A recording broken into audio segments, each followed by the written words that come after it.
Good morning. It's Saturday at Good Karma. How are you today, Julie? I'm good. How are you? Good. A little bit on the sleepy side. I think I've been eating too much the holiday food. But here we are. It's Saturday morning. I hope you all had a fantastic Thanksgiving. I heard we had 161 pounds of food donated to Cleaners. So if you haven't heard that, thank you all for donating. That's fantastic. Let's see what else is new. We made it through the holiday schedule. We're back on track.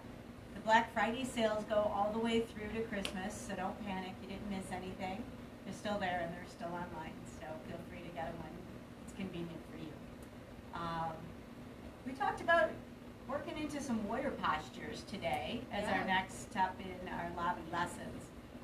We'll have a lot of new people coming into the studio, but I don't know, I've been practicing for many years, and warrior is always a posture that can use some tweaking. Yeah. So let's get started. What do you got to say about warrior one?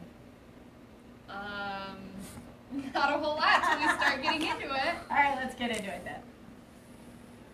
Now you can do the posture if you don't want to. You know what, we'll both do it. We're going to start this way. We get some. I like the examples of having different bodies show it. So go ahead and step into your warrior one the way you would normally get there, Julie.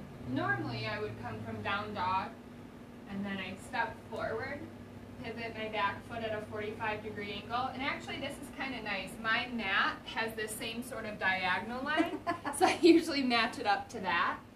And then I try to square my hips before I even come up. That was nice. Wait, unsquare again. I'm going to shoot your butt here. Do that again. Yeah, that was really nice. And then square Like so. my hips. And you almost feel a stretch in the right leg that way. And then, go ahead. I was going to say, unsquare them again. So, because sometimes as teachers, we're going to come in and you're going to feel this adjustment. Because we can't see ourselves when we're in these poses. So that's what, as the teacher, when we come in to assist you, sometimes we're just helping you get into a place because you couldn't see it. And you might notice as well, it's not about getting the deepest lunge. So I can lunge deeper with my hips unsquare. And then I square them and I come out of the lunge slightly because my right knee comes back. So it's not about how deep you can get. We want to have correct alignment. And this wonderful edge of the foot grounding you here. So it's all about this leg, not so much about this leg. And there is a deep stretch in the left calf as well. And then as you inhale, you lift the arms up, keeping the hips square, relaxing the shoulders, and gaze goes up as well. Now once you're set up, then you can start to bend into the right knee even more. And that's usually my warrior one. Usually a lot quicker than that once I come up through Sun B, but let's see yours. Nicely done. All right, so I also usually enter from down dog because I vinyasa a lot. But a lot of times you can step right into your warrior one and take a big step forward, especially if the hip flexors are tight. And you'll know if your hip flexors are tight because when you try and step your foot up, it only comes about halfway.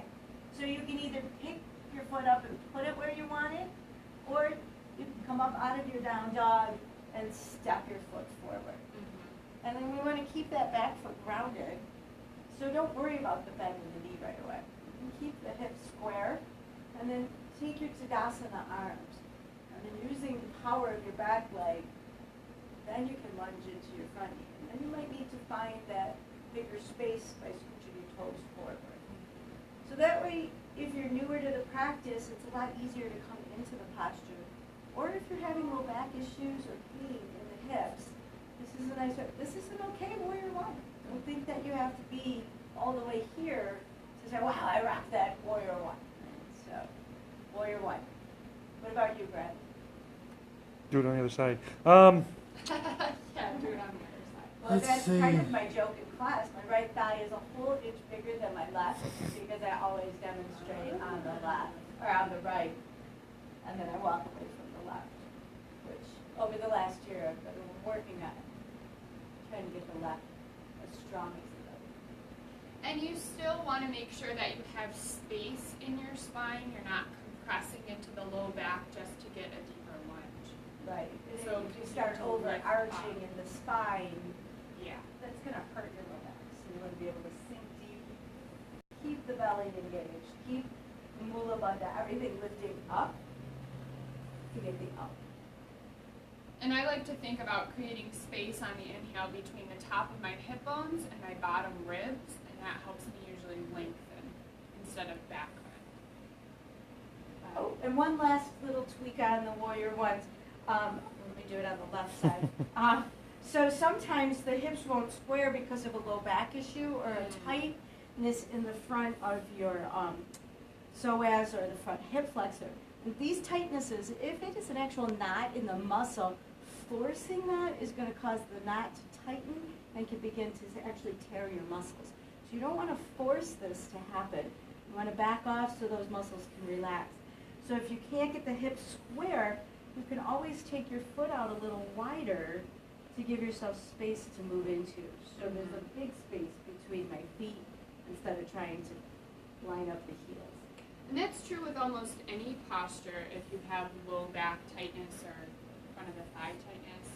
Take your feet out a little wider than everyone else and there'll be a little more space. Absolutely. So it's not a one-size-fit-all posture in any of the postures. So always adjust for your body. And if you have questions, flag the teacher down. That's what we're there for. Or Love leave to them help in the out. comments below the video. So we've got students queuing up to come in. They don't want to be on camera this morning. So we should sign off unless you guys have something to add in.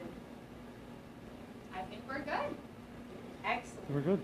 All right. Well, have an absolutely beautiful weekend. If we don't see you today, see you tomorrow. Namaste. That is it. We'll get that one down pat.